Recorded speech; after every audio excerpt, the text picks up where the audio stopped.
ja som nikdy nevidel môjho pradeda, ale on že vraj hovoril, že keď tí Američania pristali na mesiaci, tak to by som dokázal aj ja. Čo už niekto dal, to už je, že urobiteľné a prečo nie? Potom ten ďalší level je dostať sa na ten Mars, nie? Že to ešte nikto nedal, ale aj že keď dáš zo pár takých vecí podľa mňa v živote, ktoré si že objektívne nemyslíš, že si schopný dať, tak to ťa podľa mňa motivuje ísť ešte ďalej. Ahojte, vítajte pri prvej epizóde videopodcastu Next Step Science podcastov.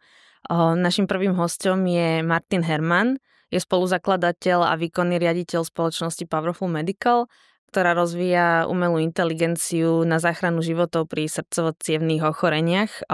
Pod jeho vedením sa firma stala lídrom v oblasti medicínskej umelej inteligencie v strednej Európe a spolupracuje s poprednými nemocnicami a výskumnými skupinami. Teším ma. Ahojte. Hej, sedí tu pri mne ešte Eva Belková, zastupkyňa sponzora tohto podcastu. Sponzorom týchto videoepizód je firma BDO. Ahojte. Čo ťa motivovalo spojiť medicínu a technológie? No takto, že ja som v podstate akože technológ v konečnom dôsledku, ja som sa naučil programovať mobilné aplikácie, keď som mal asi 14. No a ja som potom programoval už viac ako chodil do školy a nejak som preskakal proste zo pár nejakých projektov medzi takou 18 a 20, čo sa týka veku, som bol v Amerike, v podstate v Silicon Valley na 2 roky s jedným projektom, ktorý žiaľ nevyšiel. No a potom som vlastne založil na Slovensku digitálne štúdio, kde som ja spolu s ďalšími 10-15 vývojármi v podstate outsourcoval väčšinou pre americké firmy. A to akože som robil zo pár rokov, to celkom dobre fungovalo.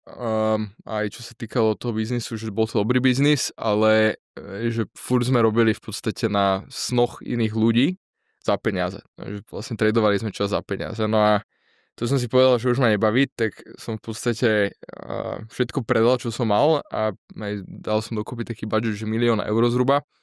No a z toho budžetu sme potom hľadali spolu s mojim bratom nejaký projekt, ktorý v podstate mal spĺňať také 3 hlavné parametre. Prvý bol, že chceme naozaj robiť niečo, čo má potenciál stať sa že globálnym, nie že iba cool na Slovensku, ale naozaj že celosvetovo. Druhý parameter bolo, že musí to byť niečo, čo prinesie nejaký veľmi pozitívny impact na spoločnosť. A tretí parameter bolo, že chceme byť v niečom pionieri. Že naozaj proste niečo, čo je úplne cutting edge. A ešte aj taká logika bola, že ja som vtedy mal 23 rokov, takže som si hovoril, že toto bude že moje posledné rodeo. Že môžem si ešte vybrať niečo, čo je veľmi riskantné, nemusí ani výjsť a pravdepodobne ten celý 1 000 000 proste, čo som mal, že proste zahučí a nič z toho nebude. A som si tak hovoril, že už to, keď budem mať ženu, deti, hypotéku, tak to už je moc riskantné ísť robiť proste niečo tak pokročilé. Takže vtedy to spravíme. No a že čo spĺňalo vlastne tie 3 parametre, jednoznačne bola medicína, lebo vlastne áno, medicína je rovnaká všade na svete v konečnom dôsledku, že to zdravie a tí pacienti sú všade rovnakí a zároveň v medicíne, keď teda človek urobí dobrý produkt, tak môže mať že obrovský impact. A potom samozrejme v tej medicíne bolo zaujímavé aj to, že ja už ako vývojár alebo inžinier som vedel, že tá umelá inteligencia je niečo, čo už Google v mapách používa od 2010 povedzme, že to už nie je že inovácia a tam už teda pionieri nebudeme, keď budeme robiť čokoľvek s AIčkom v podstate v iných smeroch, ale v tom čase zrovna ešte v tej medicíne tá umelá inteligencia nebola. Že bolo vtedy zacertifikovaných možno 5 alebo 6 zdravotníckych pomôcok, ktoré tvrdili, že majú umelú inteligenciu, ale môjim odhadom minimálne, že polka z toho nebola umelá inteligencia, že to iba tak obrandovali. No a tým pádom vlastne vzniklo Powerful Medical. A to sa bavíme ešte o roku 2017, to je taký ten úplný začiatok, že vtedy vznikla entita, že Powerful Medical SRO, preto aj nie je to, že Powerful Cardiology, aj keď sa teraz venujeme kardiológii. No a tam sa začali v podstate tlačiť tie peniaze a začali sme naozaj, že vôbec sme nevedeli, čo chceme robiť, tým, že ja som už jeden startup v tom čase pochoval, tak sme ani nechceli sa veľmi rýchlo púšťať do niečoho, čo nemáme poriadne zvalidované, takže sme naozaj že hrajkali. A teda, že v umelej inteligencii taký ten prvý parameter sú že data, na ktorých tú umelú inteligenciu trénovať. Tak Čiže to bol taký vôbec prvý veľký experiment, že či vôbec dneska je dostatočné množstvo digitálnych dát a nielen, že či existujú, ale že či my sme dosť schopní na to, aby sme sa k nim vedeli dostať. Že to bol taký ten prvý test. Potom druhý test bol, že či vôbec máme nejakých ľudí na to, aby sme vedeli tie data potom, keď ich zoženieme, pretaviť do nejakej umelej inteligencie, ktorá niečo užitočné bude robiť. No a toto sme v podstate riešili takým spôsobom, že naozaj po lopate. Že my sme proste otvorili Google a pozerali sme si, že aké sú open datasety na medicínu. A potom sme objavili, že MIT už v tom čase malo, že taký nejaký polo-open dataset 800,000 pacientov z intenzívnych jednotiek. Tak sme im proste volali, písali a nejak sme ich uprosili, aby nám tie data dali. Tak potom sme už mali teda tie data. No a ďalší krok bol teda, že OK, tak tí naši programátori, čo sme vtedy s nimi robili, a teda samozrejme dneska sú aj spoluzakladatelia Powerful Medical, že či vôbec s tými datami niečo vieme urobiť, čo bude performovať lepšie ako nejaká metodológia, ktorá fungovala. Takže sme na tých datách vlastne z MIT predikovali mortalitu pacientov na intenzívnych staniciach s tým, že tam bol ten use case taký, že dneska deň na intenzívke stojí už $10,000 v Amerike. A teraz oni určujú, že či na intenzívku patríš alebo nepatríš takým skorovacím systémom, čiže taký veľmi tupý algoritmus, že keď máš tlak takýto, tak plus 1 bod. Keď máš tep takýto, tak plus 1 bod. A keď máš 10 bodov, tak patríš na intenzívku, keď máš pod, tak nepatríš. No a my sme takýto algoritmus v podstate nachodili cez AIčko s tým, že sme mali k dispozícii kadejaké senzorové merania z tých intenzívnych staníc a že v priebehu mesiaca asi sme zistili, že naozaj vieme urobiť algoritmus, ktorý ten skorovací algoritmus že ďaleko proste prekonáva, hlavne s tým zámerom toho, že či potom ten pacient umre alebo neumre. Hej, že to bola úloha trafiť správne na základe tej umelej inteligencie. No a to sa nám vlastne podarilo. No a vtedy už teda boli zvalidované tie prvé dve veci. Prvá bola teda, že vieme zohnať nejaké data, lebo tie data už existujú a asi vieme byť dostatočne neodbytní na to, aby nám ich niekto dal. A potom ten druhý test, že či potom s tými datami vieme niečo urobiť, to tiež sa prebehlo dobre. No a to bol potom taký už 2018 rok, kde že už sme začali teda s tou prvou našou štúdiou obiehať proste lekárov. A samozrejme, že v tom čase to bolo že úplne neuveriteľné. Že preto sme my aj do toho museli dať na začiatku toľko peňazí. Je, že my, v 23-roční chlapci a brat ešte o rok mladší, tak 23 a 23-roční chlapci sme sa snažili teda tuto tvrdiť venture kapitalistom, že my porazíme proste lekára v nejakej diagnostike. To bola asi aj tá najväčšia výzva, že? Že ako vysvetliť to vlastne aj nielen tým investorom, ale aj tým samotným lekárom, že prečo by oni toto mali potrebovať, tak. Hej? Presne tak. A to ste ako vyriešili. No a teraz, že samozrejme, že do 2 mesiacov takéhoto skúšania, zohnania nejakého financovania aj nejakých lekárov bolo jasné, že to bolo veľmi ťažké a že dokým sa fakt nedostaneme do bodu, že niečo spravíme, čo fakt, že bude aspoň, že prototyp nejakého že long-term plánu, hej, a prototyp nejakého deviceu, ktorému chceme že long-term dávať čas, tak proste to není šanca proste ani lekárov proste zohnať na to, ani v podstate nájsť nejaké financovanie. No ale mali sme už teda tú jednu štúdiu a tá štúdia v podstate bola štúdia, na ktorú sme nakúpili tuto na Slovensku pána profesora Hatalu. On je vlastne jeden z kardiológov na Nuschu, tuším prednostka arytmologickej kliniky tam. A taký veľmi akože že významný lekár, to aj študoval v Kanade, robil v Amerike, takže veľmi dobre napojený. No a on bol asi prvý v podstate lekár, ktorý naozaj že veril, že OK, tak tuto sú chlapci, ktorí chcú robiť niečo v medicíne s umelou inteligenciou a že tak niečo spravili a vyzerá to, že to funguje, takže však poviem im, že čo by mohli robiť. No a vyslovene, že s ním sme vymysleli, že teda veľký problém stále že kardiovaskulárna diagnostika to nás zaujímalo, lebo kardiovaskulárne vlastne diagnózy sú najčastejšou príčinou predčasnej smrti na svete. Takže kardiovaskulár je dobrý smer, no a on teda povedal, že pozrite, že mne každý deň na WhatsAppe chodí proste 50 EKG-čiek, ktoré mi posielajú moji kamaráti lekári, ich nevedia čítať a že ja im na to musím odpisovať, že to by ste nejak mohli vyriešiť. No a potom sme si urobili nejaký prieskum k tým EKGčkám a akú celkovo, že kardiológii. A povedali sme si, že áno, že to, čo hovorí pán Hatala, je, že to, čo by sme reálne mali robiť. A ešte sa nám to aj zdalo také, že a to minimálne, že bol vždycky môj taký judgment call, že keď teda sú tam nejaké čiary na tom EKGčku, hej, tie zvody elektrické, tak keď tam niečo dokáže vidieť človek, čo je len jeden, tak musíme to vedieť naučiť robiť AIčko, že to pattern recognition. tak aj to sa nám akože celkom páčilo. No a potom... Bola to taká jednoduchšia téma v tej medicíne? Vôbec, alebo... práve, že to bola jedna z najťažších vecí, ktoré sme... A to tiež bolo, že niečo, čo sa nám to páčilo, že kebyže si ideme robiť s krvnými testami, tak už vtedy vlastne umelá inteligencia bola na leveli, kde tie tabulárne dáta vedela procesovať pomerne jednoducho. Že to stačilo stiahnuť nejaký AI model z internetu, predhraňovať ho na nejakých štrukturovaných datách a niečo ten model bude proste robiť. Hej? A zároveň už vtedy bolo aj image recognition v takom bode, že už aj tá radiológia bola, že a ona stále dneska je 10 rokov popredu v umelej inteligencii pred všetkými ostatnými smermi, lebo tam už sa veľa tých inovácií z povedzme tých autonómnych vozidiel a rozoznávania proste ešpezetiek a tak ďalej sa dali prepoužiť. Že už to kvázi, nechcem povedať, že bolo vyriešené, lebo to stále není vyriešené, ale že bolo kde začať. A tá kardiológia je v podstate procesovanie, že waveform dát, že máte 12-vodové EKGčko, kde máte 12 vlastne z vodov, čo sú tie elektrody, čo vám lekár nalepí.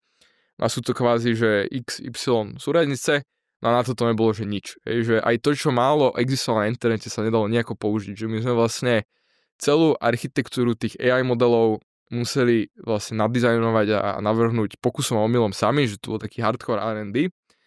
No a to bola ďalšia tá atraktívna vec, lebo keďže sme vedeli, že my to budeme mať extrémne ťažké, tak sme zároveň vedeli, že nejaká konkurencia, ktorá má na určite 100 miliónov, čo my sme vtedy mali, že 1/100 toho, tak že aj pre nich to bude rovnako ťažké. Takže toto bolo zaujímavé. No a teda, že EKGčka, kardiológia, že toto nám povedal ten profesor Hatala a potom, že asi 2 týždne na to sa stal taký incident, že náš dedo si zavolal sanitku, lebo že mu odpadlo alebo niečo. No a došla sanitka, natočili mu EKGčko, a povedali, že je unavený.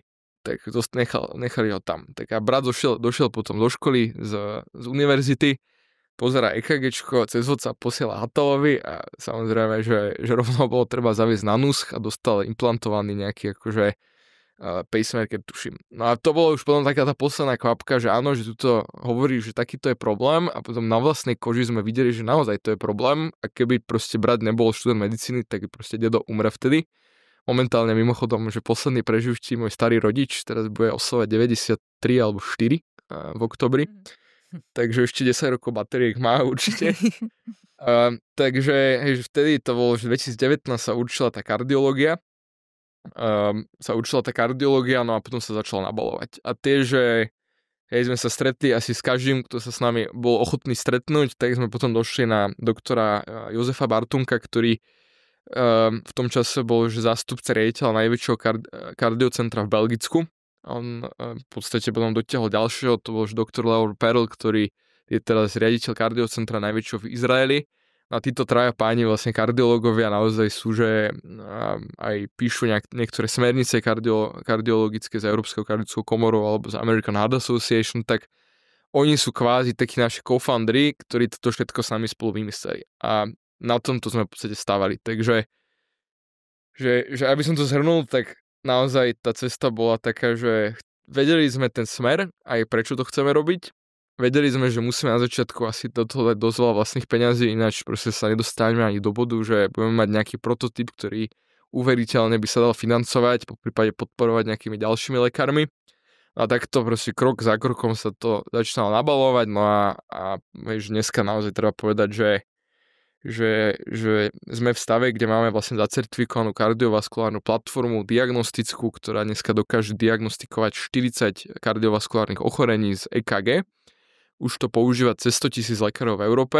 A teraz mám, na toto som že extrémne hrdý, lebo to je, že to, prečo sme to začali robiť, a trvalo to 8 rokov, keď sme sa sem dostali, no ale za prvý pol rok tohto roku sme sprocesovali, že cez 400 000 EKGčok, čiže sme zdiagnostikovali 36 000 infarktov, čo keď zoberieme tie dáta, ktoré máme z klinických štúdií, tak naozaj vieme extrapolovať, že za toho pol roka sme zachránili zhruba 1100 pacientov. Že naozaj, že tí pacienti by umreli. No a okrem toho ešte asi ďalším 3 až 4 tisíc pacientom sme predĺžili životnosť o minimálne 5 rokov. Takže fakt, že tá počiatočná vízia toho robiť niečo, čo má spoločenský pozitívny dopad, tak akože trvalo to 4-krát tak dlho, ako sme si mysleli, ale dneska sme naozaj tam, že denne zachraňujeme povedzme 7 až 10 ľudí v ten deň A potom akože odtiaľ samozrejme ešte ďalších zopár stovák ľudí, ktorí sa vďaka vlastne našej umelej inteligencii dožijú oveľa dlhšie, ako by sa dožili bez nej. Klobúk dolu. Hej, áno, to sú perfektné čísla.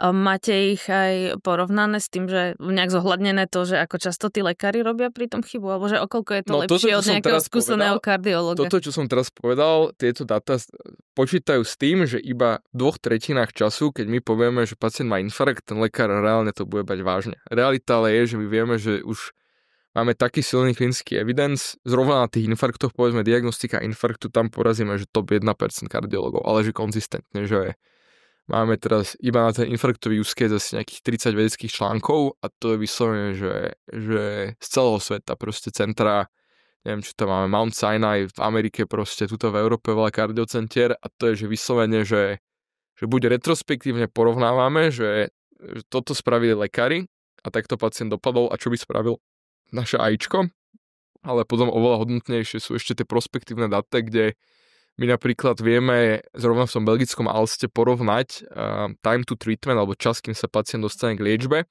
Vieme porovnať, že prvých 6 mesiacov 2024, odkedy to oni majú implementované a používajú to na každom pacientovi, versus 6 mesiacov prvých 2023, kde ešte nemali AIčko.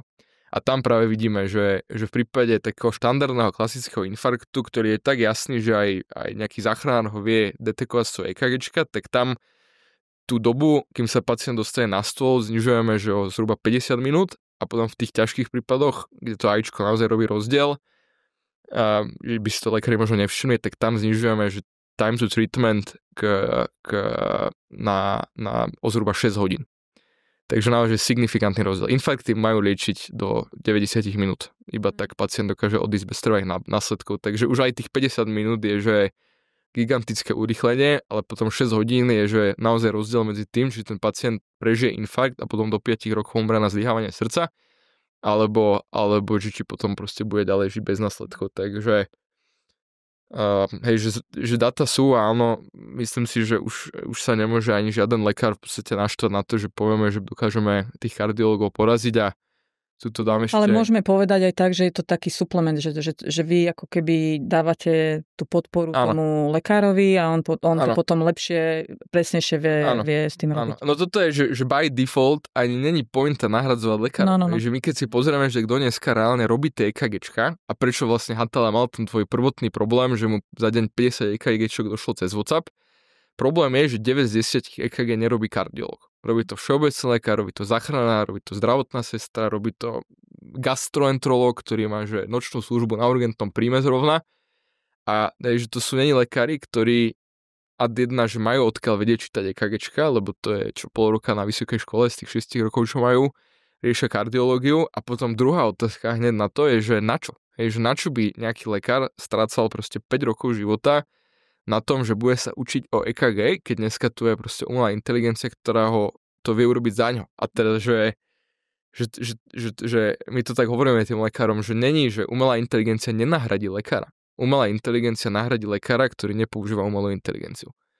A to je presne to, že to je taký klinický asistent. Že stále, áno, processing tých úplne, že bulletproof dát, hej, alebo senzorových dát, že EKG, že to je, že jasný akože výstup z toho, bez nejakých, ako keby, bez nejakej subjektivity, ale potom, hej, že to AIčko sa nevie opýtať pacienta proste, že ako sa má, alebo že či ho včera bola hlava a nevie zvážiť celý ten klinický kontext. A za nás aj tá úloha lekára v medicíne do budúcna je práve, že on využije inputy zo všetkých tých moderných inovatívnych nástrojov, ako povedzme umelá inteligencia, bohvie všetko iné a potom on na základe tých inputov stále je, že určite zďaleka najkompetentnejší človek, alebo áno, on robí tie rozhodnutia. Aby urobil rozhodnutie o tom klinickom, akože komplexnom klinickom proste obraze toho pacienta a rozhodol sa na základe toho, čo mu tie device kvázi pomáhajú zistiť. A že toto je, že budúcnosť medicíny. A ja ešte chcem sa spýtať, alebo aby sme pokračovali v tom príbehu, že my dvaja sme sa s Martinom stretli. Podľa mňa ja teraz nad tým rozmýšľam, že jak to pokračuje ten príbeh, že buď v roku 2020 alebo 2021 a vtedy Ja som bola normálne, že očarená týmto príbehom, lebo Martin toto, čo teraz vlastne hovorí, tak určite rozpovedal aj mne. A v tom čase mi ukázal to EKG, že prehnal to cez už vtedy v tom čase podľa mňa aj cez tú mobilnú aplikáciu. Ja som bola z toho normálne, že nadšená. Že toto naozaj, že aj jednak tým impaktom, jaký to dáva na ten biznis, že to bolo niečo nové a že to bolo inovatívne. A my ako poradcovia, alebo teda účtovníci, dobre, ideme vám pomôcť v tom ďalej, v tom rozvoji. A mne sa páčila na Martinovi hlavne ten entuziasmus, lebo ja si myslím, že on práve týmto, aj teda to čo sme tu teraz zažili, tak očarí a vie osloviť podľa mňa aj investorov ďalších ľudí, ktorí sa nadchnú a možno, že s vami chceli potom ďalej pokračovať, alebo tie nemocnice, alebo povedz, akože jak to potom ďalej išlo, jaké boli ďalšie kroky. No akože podľa mňa, že bolo to veľmi graduálne a to je, že ja kebyže nemám ten entuziasmus, takže ja som notoricky zlý v odhadovaní času.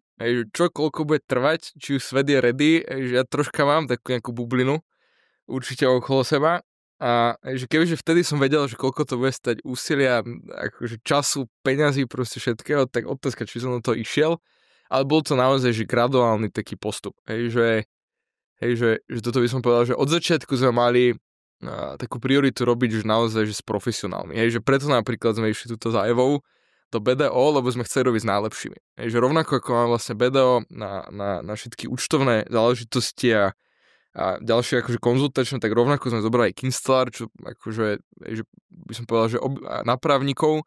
A to sú že obidve také firmy, ktoré podľa mňa, že nie sú úplne že target startupov. Ale my sme si povedali, že my budeme proste robiť s najlepšími.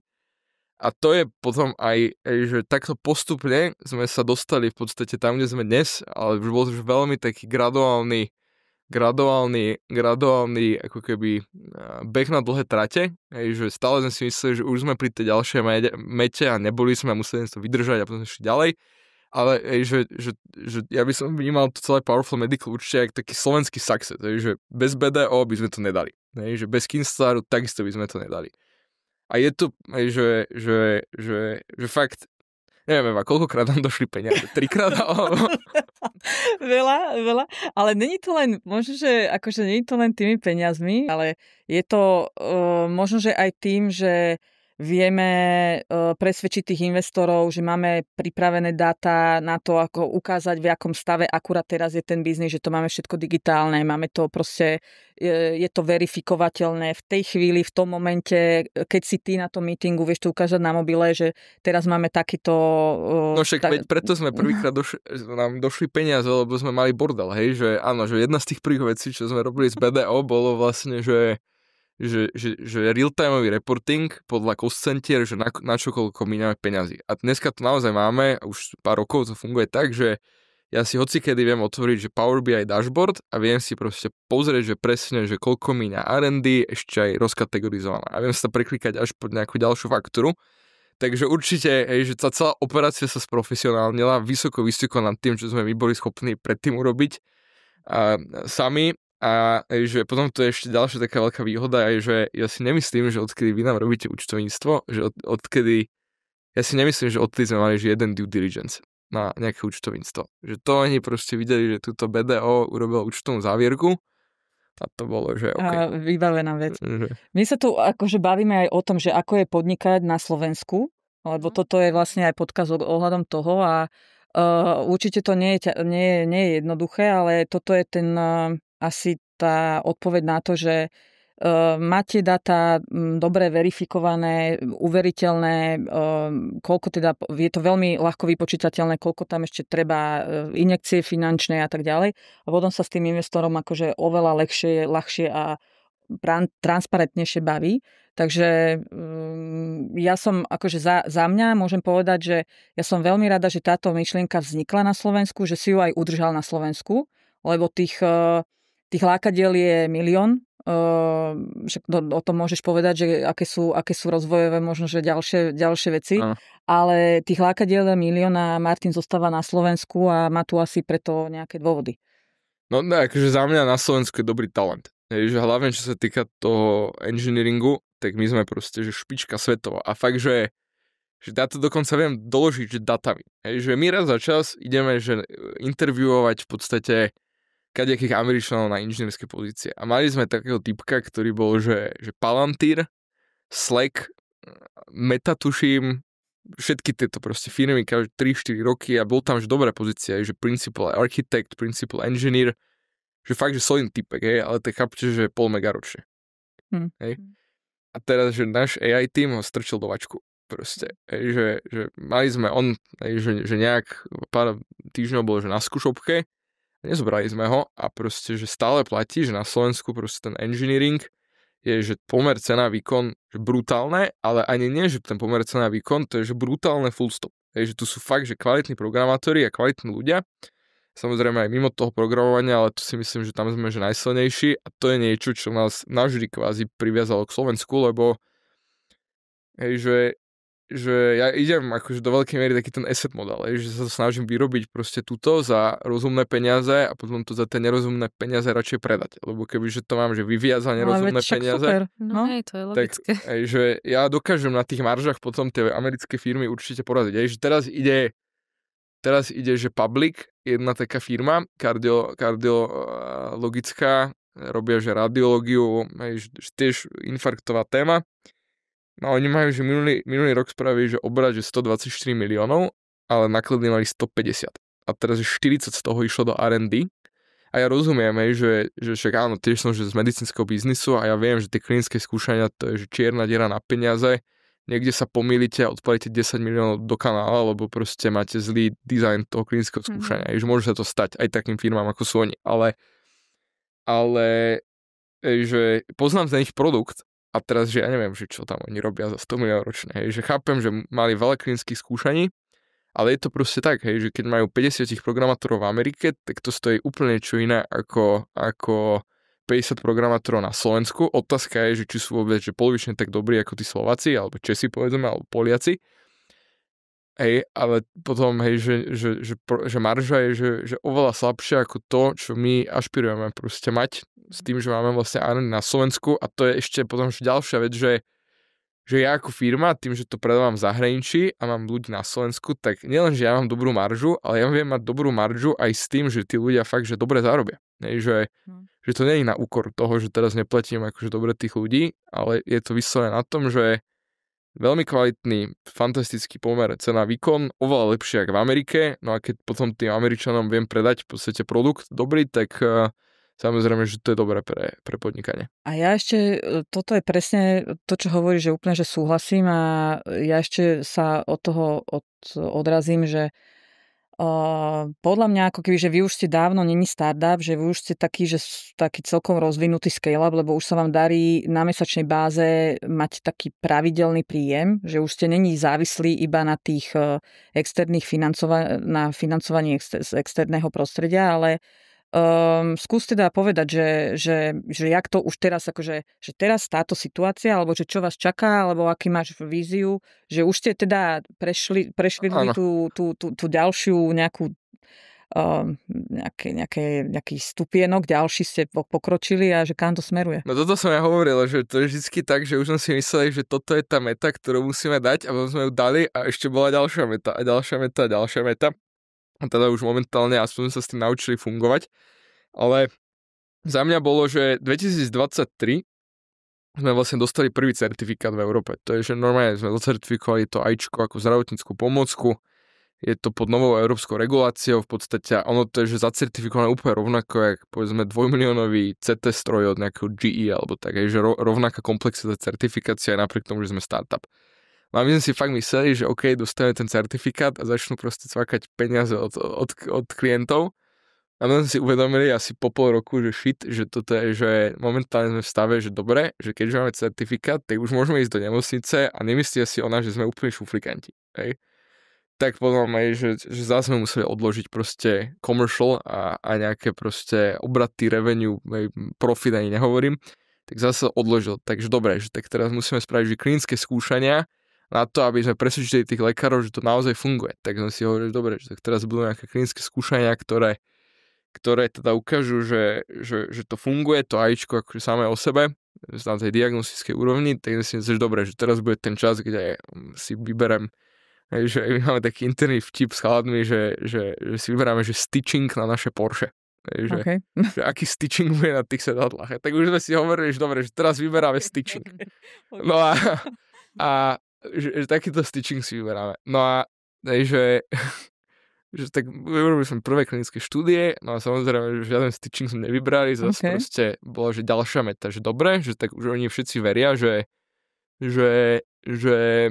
diagnosticky to pomáha. No a teraz, že ale aký to má ekonomický akože benefit, že tá nemocnica vždycky musí rozmýšľať nielen, že poskytnem najlepší klinický servis, ale tak musí mi to nejak aj ekonomicky vychádzať. Tak potom musí robiť ďalšie štúdie na tú ekonomickú návratnosť v podstate toho riešenia, čo zastrvalo a stalo proste milióny. A že teraz naozaj od začiatku, povedzme, že od konca minulého roku už toto všetko funguje, že máme dokázanú tú klinickú stránku, máme dokázanú tú ekonomickú stránku. V Európe, v Amerike sa robí na výkonových kódoch, že keďže poisťovania vlastne platia celý healthcare, či už tam alebo tu, tak vždycky nejaká to je spolupráca s tými poisťovaniami, takže sa robí na výkonoch. No a áno, že komerčne tento rok začína fakt vyzerať, že dobre. A našťastie, napriek tomu, že trvalo veľmi dlho sa dostať tam, kde sme dnes, tak my nepalíme dneska tak strašné peniaze, aby ten break-even nemohol nastať v podstate už budúci rok. Mm-hmm.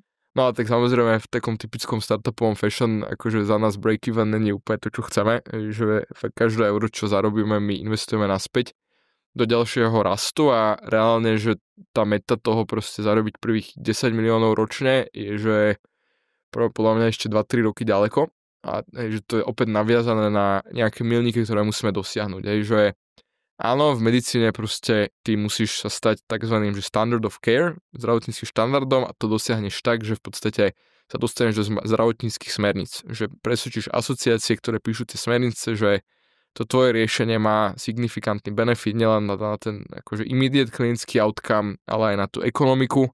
No a že už potom sa to aj na to pozerá vlastne z také global population stránky, že teda napríklad, že na Slovensku máme že 7,000 infarktových pacientov ročne. Počas klinických skúšaní sme dokázali, že keď teda všetkých 7,000 budeme diagnostikovať cez našu umelú inteligenciu, tak aspoň 300 pacientov ročne, akože 300 pacientom ročne odvratíme zlyhávanie srdca.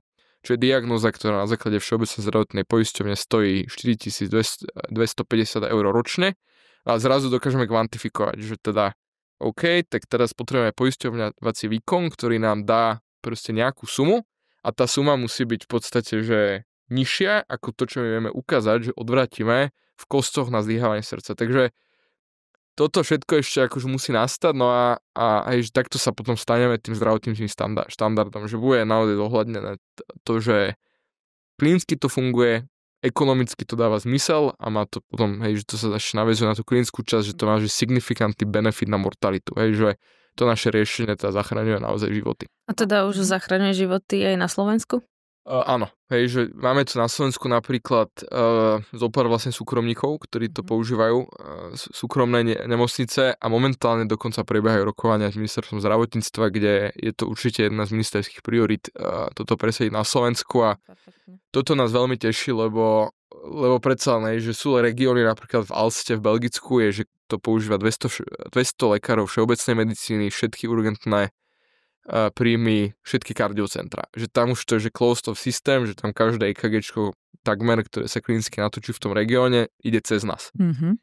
No a teda, že keď si ja mám vybrať, že kde by môj tatko mal dostať infarkt, tak tam v Belgicku v Alste by som vôbec nemal problém, že ani by som mu nevolal. Ale tuto na Slovensku, že práve to chceme presvedčiť z toho dôvodu, že tu všetci máme rodičov, starých rodičov a že to nebereme aj nejaký biznis, že a keď mne ako lajkovi by si to chcel vysvetliť, že čo mám akože ja ako lekár, mám si niečo nainštalovať, aby áno.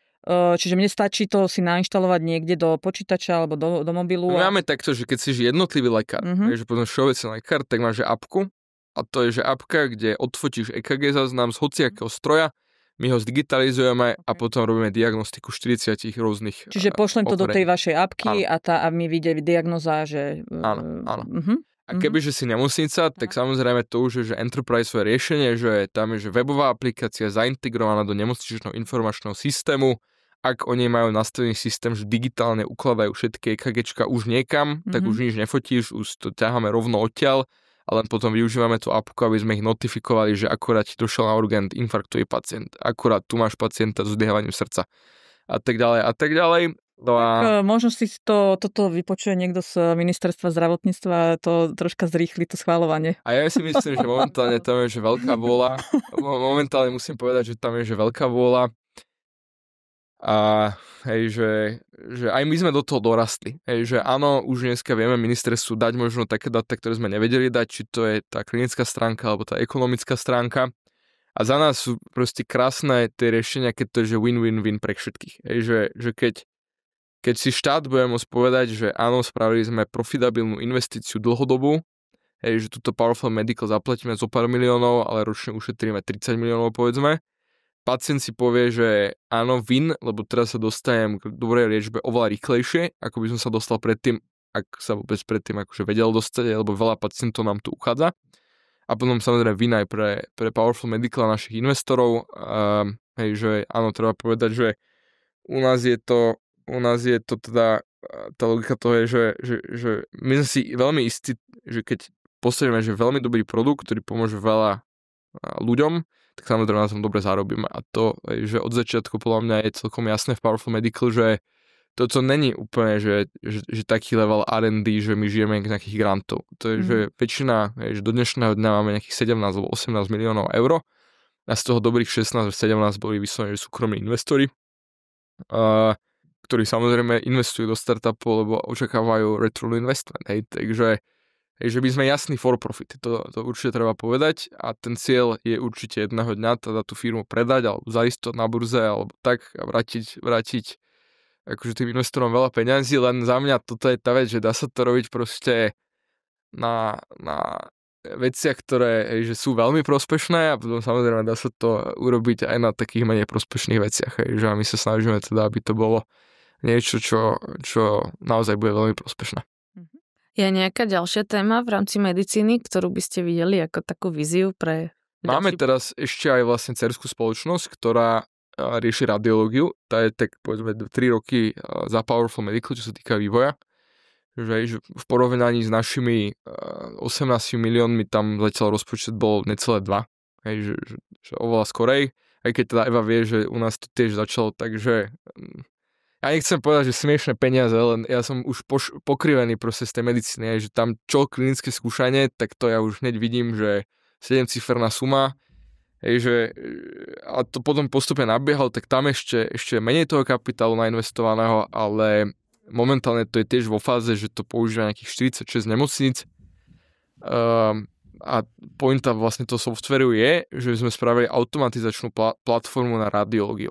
Že doteraz v podstate ten radiologický model fungoval tak, že boli firmy ako Powerful Medical, ktoré urobili nejaké AIčko, zacertifikovali ho a potom tí lekári to používali. No a tá naša platforma je v podstate taká, že hociaký lekár si vie natrénovať bez toho, aby vedel programovať svoju vlastnú umelú inteligenciu. A teraz, že vždycky to je radiologické snímky, že rentgen, CTčko, MRko a echo to podporuje. A teda áno, že jeden z tých use caseov môže byť, že povedzme diagnostika. Ale čo je za mňa teraz taký use case, že fakt sa celkom osvedčili, je, že 3D modelovanie. Že my už máme dokonca jedno klinické skúšanie v Grécku, kde cez Medanode tú našu platformu vlastne vygenerované 3D model, že lekár natiahol pacientské CT do 3D modela. My sme ho vlastne pomocou umelej inteligencie, teda do Medanodu, my sme ho pomocou umelej inteligencie sprocesovali do 3D modelu a teraz ten 3D model nafidovali do operačného robota. A teraz, že predstavte si, že máte operačného robota, to je také akože rameno, ktoré to operuje a vzadu je také jak PlayStation, proste, že lekár to akože ovláda. A doteraz vlastne videl kameru a ja videl, že na čo sa pozerá. Ale nemal kvázi, že nevidel za nejaký sval alebo za nejakú stenu. No a teraz, že už máme, že v prvom klinickom skúšaní na živom pacientovi sa podarila operácia, kde oni zobrali nami vygenerovaný 3D model z tej našej platformy za 1 sekundu jedným klikom, nafidovali ho do toho operačného robota cez akože augmented reality a teraz, že ten obraz sa hýbal spolu s tým 3D modelom, takže ten lekár vedel, že teraz keď túto zarežem, tak za tým je nejaká cieva alebo artéria alebo niečo. A teda, že keď túto zarežem, hej, tak bez toho nášho 3D modelu by sa pustila krv, zrazu celý obraz proste červené a operácia by trvala 20-30 minút dlhšie. No a to je jeden ten use case tej radiologickej platformy, že to 3D modelovanie ale tam ešte to je tiež veľmi otvorené podľa mňa, že čo bude, že the use case. Ja si myslím, že to 3D modelovanie, uvidíme, že aký bude akože feedback od tých lekárov, od trhu na to. Ale tiež tam je, že fantastický tím, to sú že na východe v Spišskej Novej Vsi chalani proste tiež úplní fanatici, proste super programátori a že to má tiež, že by som povedal, že veľmi také svetové ambície. Že neviem, či ešte diagnostika to bude, či to bude tá kľúčová vec, na čo to lekári budú používať, ale že pointa tej platformy je, že môžeš byť lekár a dokážeš si spraviť AIčko na hociakú radiológiu, aké chceš. Chceš robiť AIčko, ktoré ti vypluje 3D model, pacientský, špecifický, alebo chceš robiť, že model, ktorý diagnostikuje rakovinu prostaty. Toto napríklad robíme s fakultnou nemocnicou v Banskej Bystrici, takže že môže to byť čokoľvek, ale tá pointa je, že už nemusím, že ja ako firma robiť tomu lekárovi AI model, ja mu len dám nástroje na to, aby on si ten AI model spravil sám. A je to už veľmi užitočné, že fakt, že tí radiológovia častokrát majú veľmi repetitívnu robotu, že on za deň pozerá, neviem, 100 alebo 200 tých snímkov a pozerá kadejaké plúcne noduly, pozerá kadejaké tumory, pozerá kadejaké aneurizmy, boh vie čo. A je to taká monotónna robota, že každý deň pozeráš jedno CT a 500 vrstiev a ideš vrstva po vrstve, pozeráš. No a teraz oni, keď to pozerajú cez ten náš software a zaznačuje to tam, ten nález, ktorý našiel, tak keď to urobí 50 krát, tak už to ten software spraví za ňo. A vie si vlastne sám ten model natrénovať. Je to naozaj že veľmi... Škoda, že sa neviem kde napojiť, aby som ukázal, ako to vyzerá, lebo to demo je že super, ale no, zaujímavá vec podľa mňa. Čo by si odporučil nejakému mladému medikovi alebo prírodovedcovi, ktorý má myšlienku, že si myslí, že by z toho mohol byť nejaký biznis, že ako začať? No podľa mňa, že čo sledujem hlavne u medikov je, že stále taká predstava o tom, že ja som lekár a nepotrebujem vedieť robiť s počítačmi a to je že veľký problém, že toto je že niečo, čo dneska kto vie robiť s počítačmi aspoň plus minus dobre, nehovorím, že ani programovať, ale že fakt, že vie ten počítač ohnúť na vyriešenie nejakého problému, tak ten má že strašne otvorené dvere. A teraz, že aj keď si pozrieme to, čo robí napríklad Multiplex Pavlo Čekan, tak že oni teraz tiež implementujú veľa umelej inteligencie a boh vie čo všetkého, tak že oni takisto si uvedomujú, že to, čo oni tam robili 10, 15, 20 vecí, hľadali nejaké patterny na nejakom obrázku, tak to vedia proste naučiť robiť umelou inteligenciu a že naozaj teda tí prírodovedci hlavne a hlavne tí lekári podľa mňa oveľa viac by mali stráviť času v podstate na tom, aby sa učili obsluhovať počítač a dneska už by som povedal, že s tým ChatGPT sa otvára možnosť aj programovania. A nie takého programovania, ak si ľudia stále predstavujú, že robíš, že jednotky, že moji kamaráti niektorí na strednej si mysleli, že ja mám že klávesnicu, ja mám že nulu a jednotku a enter a že toto ja celý deň robím. Hej. A že to není programovanie, ale dneska už sú že vizuálne nástroje, že ty vieš dneska zobrať, že ChatGPT modul, takúto nejakú databázu, toto nejaký dataset, nejaký preprocessing a cez vizuálny editor si ho pospájať dokopy. Spraviť si nejakú pipeline veci, ktorá proste bude nejak procesovať nejaký input, ktorý mu dáš. A na to fakt, že nemusíš vedieť písať jednotky a nuly, hej. A nemusíš Baltík kedysi, s tým som sa hrávala ešte. Tak to je, že to ma veľmi potešilo, to áno. Ja som ináč neznašal Baltika. Čarodejník čaroval. Ja som to neznašal, lebo som už vtedy vedel programovať a som nechápal, že prečo nás to učia na tej škole robiť s Baltikom, že toto není programovanie, čo si hovoril. A teraz, keď pozriem, že neviem, také kadejaké nástroje, je, že N8N je taký nástroj, kde si naozaj vizuálne vieš naklikať takéhoto bota, procesovať proste dáta.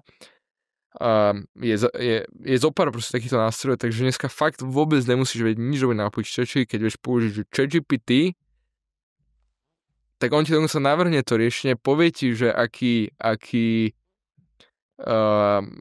že akú platformu máš využiť a dokážeš to proste spraviť aj bez akýchkoľvek proste predošlých počítačových ručností. Takže toto za mňa je že taký asi najväčší typ. Že pracuješ a zrazu zistíš, že sa hráš. Áno. Toto je že asi taký najväčší typ. No a potom, čo sa týka že podnikania nejakého všeobecného, tak podľa mňa je to, že treba niekde začať. Že žiaden nápad není moc hlúpy, žiaden nápad není moc drahý. To by som povedal, že začať sa vždycky dá. A je to proste len o tom si povedať, že OK, tak teraz sa pustím do niečoho svojho. A fakt, že aj to, čo mne pomohlo najviac podľa mňa sa vyvinúť, je, že ja som vždycky mal veľa nápadov, A ten motor, že som to išiel potom robiť. A teraz, že áno, však 99% mojich nápadov boli proste z prostosti. A vždycky som sa po pár týždňoch na to buď vykašľal, alebo som si povedal, že toto nefunguje, ale že podľa mňa že pracovať na vlastných nápadoch je dobrá cesta, podľa mňa aj oveľa užitočnejšia ako nejaká že prehnané učenie sa na skúšky na univerzitu. Že to je také, že OK, no tak môžeš sa učiť do školy, ale môžeš robiť na vlastných nápadoch a ja za seba som sa nikdy nebol na vysokej škole, ale musím povedať, že podľa mňa tie vlastné nápady ťa naučia už 10-krát toľko. Keď máš nejaký cieľ a teraz hľadáš spôsob, ako sa do toho cieľa dostaneš. Dá sa to. Super.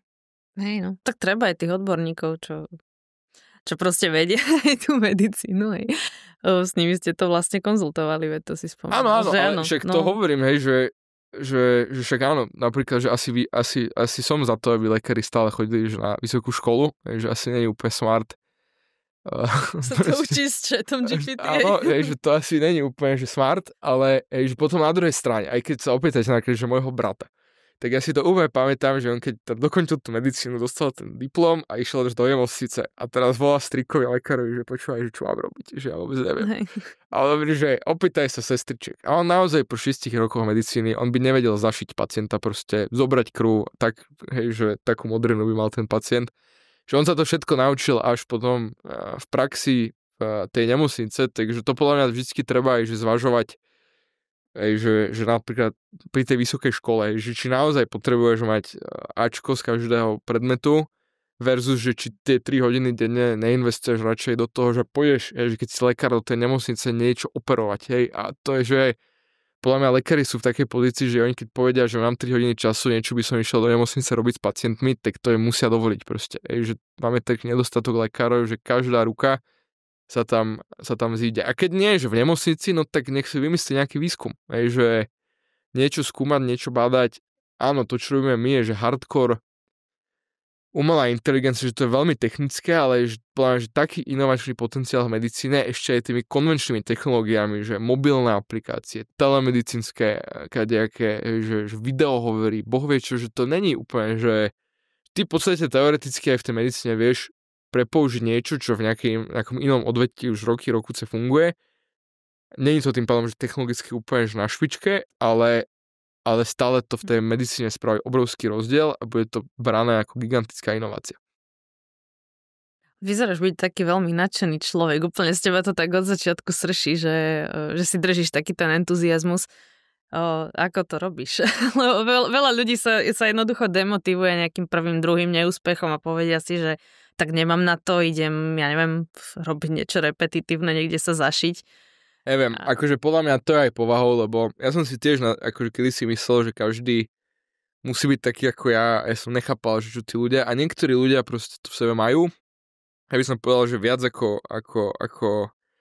ako si asi myslíme.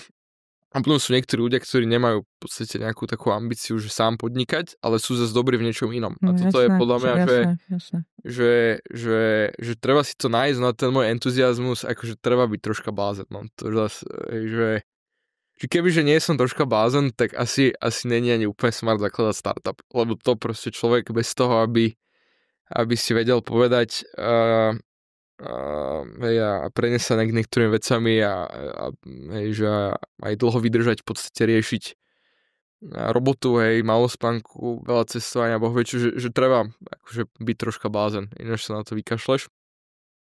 Ale neviem, že ja mám takú, podľa mňa, že neviem, ja som nikdy nevidel môjho pradeda z otcovej strany, ale on že vraj hovoril, že keď tí Američania pristali na mesiaci, tak to by som dokázala ja. Takže tá logika je, že čo už niekto dal, to už je, že urobiteľné a prečo nie? Hej? Prečo by sme to nedali my? No jasné.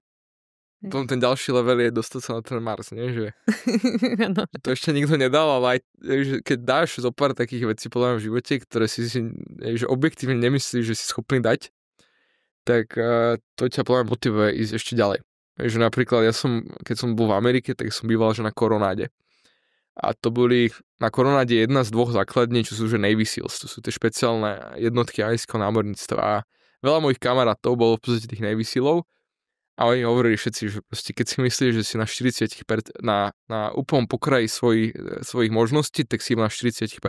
A fakt, že že opäť, že vôbec nie o podnikaní, ale že bol som raz na takom futbalovom sústredení, ja som bývalý futbalista, kde sme mali takého prepnutého trénera a on sa volal, že Peter Pagač, že volali sme ho, že tréner Allegri. A to bol už najlepší tréner, ako sme mali určite, alebo jeden z najlepších. No a to bolo sústredenie naozaj také, že hardcore, že on dal vypnúť vodu na celom poschodí proste, aby sme sa moc dlho nesprchovali. To bol na Štrbskom plese vonku -20. A takéto sme mali každý deň, neviem, kto keď si došiel, že prvý deň o 3 minúty proste neskoro, tak to bolo, že 100, sklapačky, drepy, kliky a krát počet dní, ktorý sme tam už boli, takže tretí deň 3 minúty by bolo, že 900 každého a teraz, že párkrát sa to stalo a normálne, že keď to hovoril, že chlapci, no tak dneska máte, že 40 kolečok na ráno a my sme si fakt, že mysleli, že OK, takže dá nám 10, potom zvyšok nám odpustí. A nikto z nás v tom futbalovom ústve si nemyslel, že tých 40 kolečok proste toho odbehneme a už, neviem, po 5. kolečku pozeráme, sme behali takého areálu za trest a po 5. kolečku pozeráme na jeho, že tréner, že čo, že už teraz odpúšťate 10. kolečko stále nič, 15. prví ľudia začali grcať, že 20. ďalší ľudia grcali a pri sám Bohu, my sme všetci odbehli 40 kolečok a mysleli sme si, že maximum, čo sme schopní dať, je že 10 až 15. A všetci sme dali 40. A to bolo, že ešte také potvrdenie, že áno, naozaj, keď si myslíš, že už si že na limite, tak stále máš v sebe ešte takých 60%. A to si podľa treba pamätať, ja tým žijem. Takže... Okay.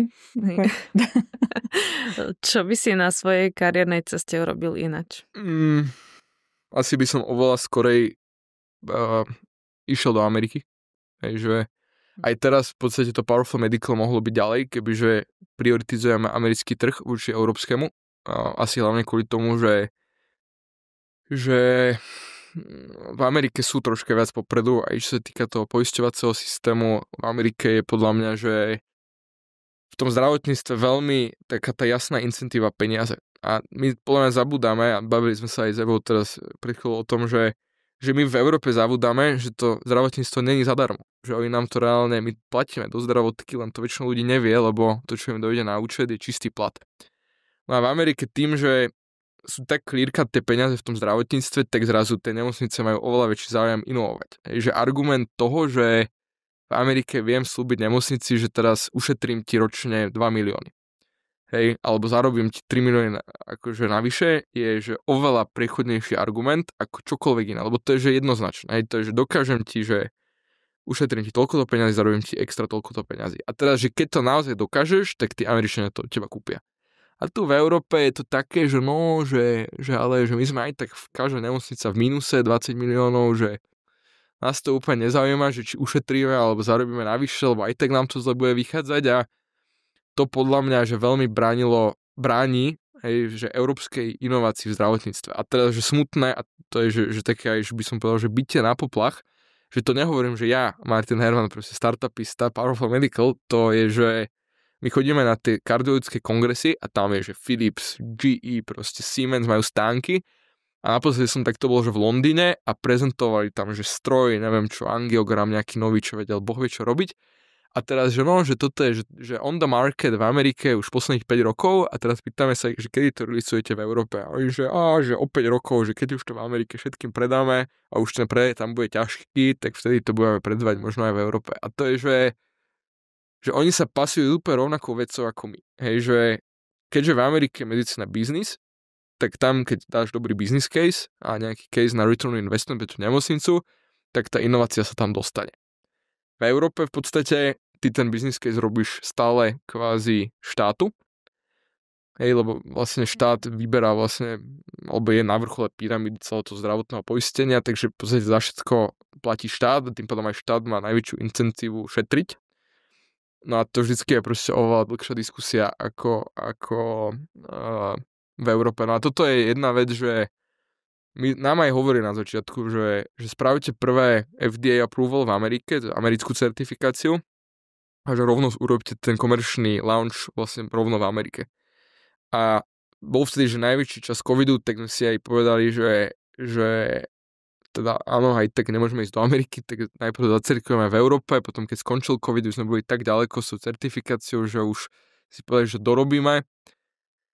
A to sme mali urobiť určite naopak, že čo bola jedna z tých veľkých chýb teda v tom podnikateľskom príbehu, konkrétne Powerful Medical, tak určite to bolo, že začať v Európe, nie v Amerike. A ten boj na poplach, alebo to bytie na poplach je fakt, že žiaľ sa na to pozeráme, že nie len tak my, ale pozerajú sa na to aj GE, Siemens, Philips a takéto veľké firmy a hrozí potom naozaj to, že tá Európa ešte ďalej upadne za Ameriku. Že keď fakt už taký Siemens ti povie na nejakom kongrese, že tento môj device už 5 rokov predávame v Amerike a ďalších 5 rokov nebudeme predávať v Európe, tak to si myslím, že to je dosť veľký problém pre Európu a pre európskeho pacienta.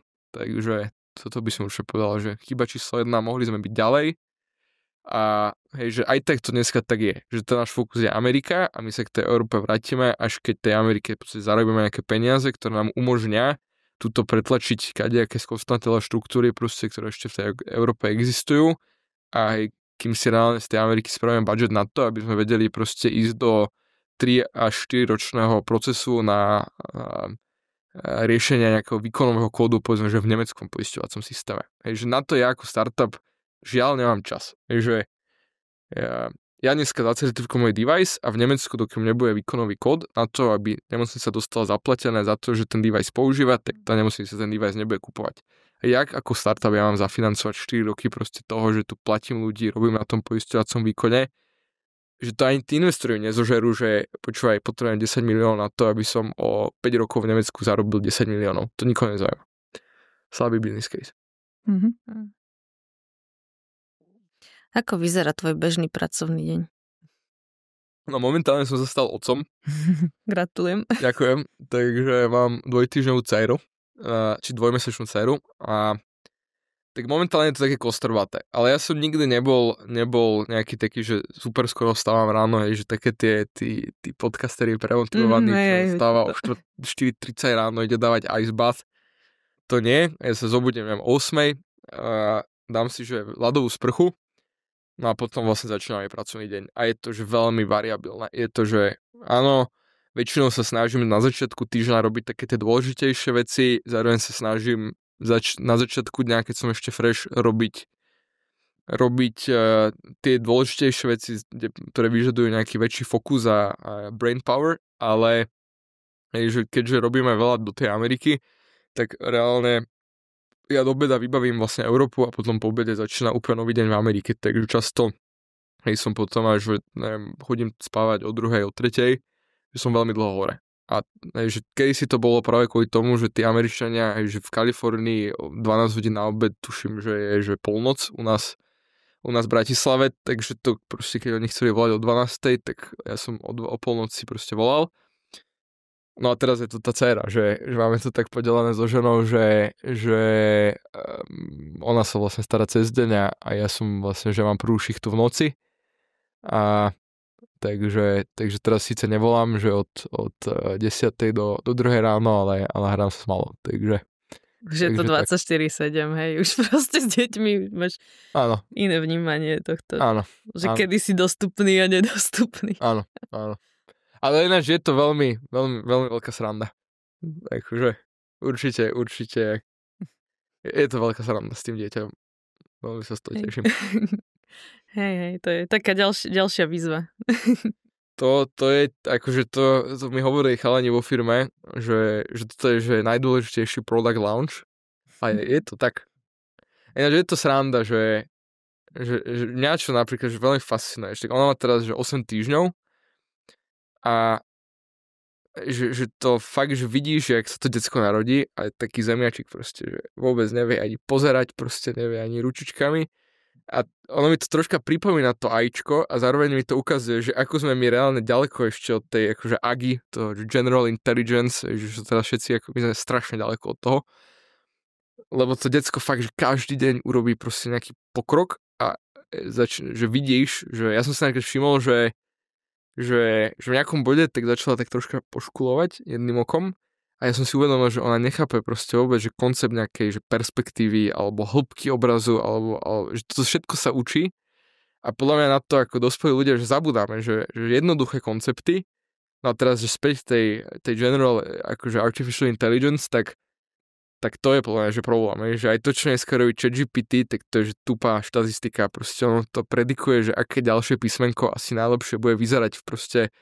za tým písmenkom, čo práve vygenerovalo a potom ďalšie písmenko, ďalšie slovo, ale také tie koncepty a že reálny smartness to nemá. A to na tej malej tak pozorujem, že naozaj, že aký dlhý kus cesty my ešte musíme ísť, aby sme sa vôbec jej vyrovnali a to teraz má 8 týždňov, že tak. To ešte ťa dostane takými nejakými otázkami a pozorovaniami, že si myslíš, že ako vychovávaš, hej. Ja sa veľmi teším. A zrazu zistíš, že vlastne potom ona to po tebe opakuje, samozrejme. Všetko, čo vidí, opakuje. Aj to, čo nechceš, aby opakovala, to obzvlášť rada zopakuje. Áno. A to je strašné zrkadlo. To je tak kruté zrkadlo, že proste presnejšie zrkadlo nebudeš mať v živote. No, však to bude ešte sranda. Ale hovorím, veľmi sa na to teším a akože určite budem učiť programovať. Jasne. Aj keď je dosť veľká otázka, že ako to programovanie bude vyzerať. V tom čase. No. Lebo to je ďalšie, že som si uvedomil, že ona je kvázi, že prvá, ona nepozná svet pred umelou inteligenciou. Hej, a to je že halus. To je, že ja som ešte tá generácia, čo ja som zažil, že keď sme išli cez leto na chatu, tak rodiči nás tam nechali so starými rodičmi na celý august a ja som ešte bol, že dohodnutý, že o 16:30 sa volá do telefónnej budky a potom samozrejme už smartfóny, internet, neviem čo všetko a teraz je, že prvá generácia, ktorá proste nebude vedieť, že aký bol svet pred ChatGPT a pred proste umelou inteligenciou. To zvedavý, že fakt, že aké názory bude mať ona, keď bude mať 10 rokov, 15 rokov a tak, lebo toto je podľa mňa tiež také, že veľké poučenie, že ja si ešte celkom pamätám, nie úplne od malička, takže od 13-14 si relatívne dobre pamätám, že nad čím som rozmýšľal a dokonca keďže ja som už vtedy začal programovať a tiež už vtedy ma volali na kaďaké akože diskusie a články písali a tak. A takže vidíte, že ja nemám úplne že servítko, ja vždy som to povedal tak, ako som to myslel, tak že ešte to mám aj archivované, že si viem to pripomenúť aj od tých 15 rokov, keď ona bude mať 15, že budem to tak vedieť porovnať a fakt ma že zaujíma, že aké názory ona bude mať na rôzne veci. No. Keby si mal zhrnúť nejak do pár vied nejaký take-out message z tohto podcastu pre posluchačov. Čo by si mali odniesť? Keď si nič nezapamätajú, tak tieto 3 vety. Tak podľa mňa akože určite jedna z tých vecí bude to, že aj zo Slovenska sa dajú robiť relatívne veľké veci a určite sa netreba zdávať príliš rýchlo, lebo hovorím, že nám to trvalo 8 rokov od úplnej prvej myšlienky, keď sme sa dostali do bodu, že sme zachránili 1000 životov. A my sme fakt zvykli kvôli tomu, že sme chceli zachraňovať ľudské životy, čo znamená, že 8 rokov roboty to trvalo. Takže určite, že dá sa to aj zo Slovenska. A podľa mňa treba mať globálne ambície, že ja napríklad dneska sa nevnímam ani ako Rakúšan, ani ako Slovák, proste ani, aj sa vnímam ako Európan a popravde, že svetový citizen, že už dneska naozaj, že kúpiť si lístok na lietadlo do Ameriky, keď to kúpiš dostatočne vopred, tak to máš $600 alebo 500, čo už na nejakej brigadke si vieš úplne v povičke zarobiť, takže určite, že mať tú globálnu a veľkú ambíciu. No a potom niekde začať, hej, a keď človek teda začne a vie si stanoviť v podstate nejakú metu, ktorú chce dosiahnuť, tak určite teda platí, že keď už si bude mysleť, že na konci, tak to je, že iba 40% ešte 60% je v nom a treba proste zakusnúť a ísť ďalej, lebo že tak sa dejú úspechy. Ja nechcem tvrdiť, že my sme zatiaľ nejaký super úspešní, aj že u nás je to na dobrej ceste, ale že u nás ten výsledok je, že áno, naozaj vrátime tým investorom proste peniaze za return investment 10x. Takže to by bol potom úspech. Lebo to znamená, že áno, vybudovali sme že špičkový produkt, ktorý má globálny impact, boli sme pionieri v podstate v tej AI medicínskej oblasti a pomohli sme veľa ľuďom. Že až vtedy toto je možné v podstate pre tých našich investorov a vtedy sa ja budem taký, že sa podchlapkám po ramene a vyberiem si ten stitching na to Porsche. Super. Dobre. Dobre, tak ďakujeme, že si prijal pozvanie do nášho podcastu. Ďakujem aj ja. Verím, že naši posluchači budú rovnako nadšení a povzbudení týmto rozhovorom ako my a teda vidíme sa niekedy na budúce. Vidíme sa. Ďakujem ešte raz. Dobre, majte sa. Majte sa. Majte sa.